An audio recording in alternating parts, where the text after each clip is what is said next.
What is going on, guys? Welcome back to your 17th C++ tutorial, and in this tutorial I'm going to be covering something called the if-else statement. Now let's go ahead and first I want to build a basic if statement because an if-else statement is pretty much like an enhanced if statement. So let's go ahead and use the knowledge or the information that we learned in the last tutorial and build on it. So let's go ahead and make a simple program. We have a variable called age, and go ahead and set it equal to whatever your age is.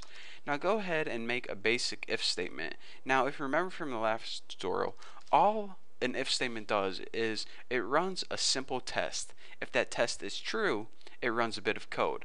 If that test is false, it doesn't do anything. So let's go ahead and test age. Say if age is greater than 60, let's go ahead and say cout, wow, you are old. So if the user is over 60, let's go ahead and say you are old. And now let's go ahead and end that line, run this program, and see what we get. We get nothing, and that is because I'm 24, so this program does nothing. But you build this program, you show it to your boss, and you're like, hey, where's my raise? And they're like, wow, this program is impressive and all. However, wouldn't it be nice if we could give a message to the user no matter how old they are? What if instead of skipping this if the test is false, let's give them an alternative message like, if anyone's over 60, we're going to tell them they're old. If anyone is under 60, we're going to tell them, hey, get a job. So you're saying, alright, I suppose I could put another if statement and then write age is less than 60, but you know what? That isn't the best way to do things. I'm going to show you guys something called the if-else statement. So the if statement basically ran a simple test, and if that test is true, it ran this bit of code, and if it was false, it did nothing, it skipped it. But now we want to say, alright, else if the test is false, then we want to run this bit of code. So either way, it's going to run a bit of code either way. If it's true, it's going to run this bit of code, and let me just go ahead and copy that. If it's false, it's going to run this bit of code. But let's not put wow, you're old for either one.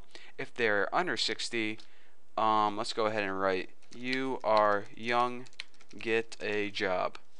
So now when we go ahead and run our program, unlike before when it says alright, since this test isn't true, I'm just going to skip it. It says alright, this test isn't true, so what am I supposed to do if it's false? Well, I'm supposed to do the else. So let's go ahead and, enough of me talking, run it, and it says you are young, get a job. And of course, if the user is like 87, we run the program and they say, wow, you are old. So now you can see, instead of just having a basic if statement where it was either run a bit of code or do nothing, we now have the option of something happens for true and something happens for false. So now either way, your computer program is going to do something.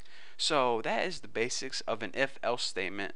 So now that you guys know that, let me go even deeper. I said that you can go ahead and run a line of code inside an if statement. Well, you can also run multiple lines of code just by putting them under each other. So if we go ahead and we copy this, we can go ahead and paste it, paste it, paste it. It doesn't matter. You can go ahead and run it 4 times as long as it's in between those braces right there. So we're saying, alright, what if I wanted to do something like this?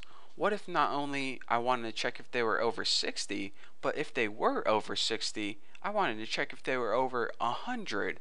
So let's go ahead and do that.